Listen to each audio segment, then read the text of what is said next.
right now I'm in Sarasota at the Sarasota Municipal Auditorium. What we're doing here is registering people, people who are already registered. We're doing case reviews and making sure that the paperwork that is necessary to get benefits from us is being properly submitted and uploaded.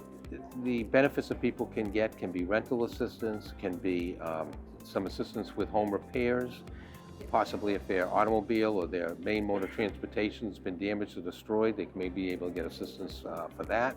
So there's quite a number of items that we can help people with, their personal property, possibly medical equipment. It just depends on what their needs are. People can register online at DisasterAssistance.gov. They can call FEMA 800-621-3362, or they can come in here. I have found that in many instances people make errors when they're registering by themselves. Somebody comes in and finds that there is a registration under their name.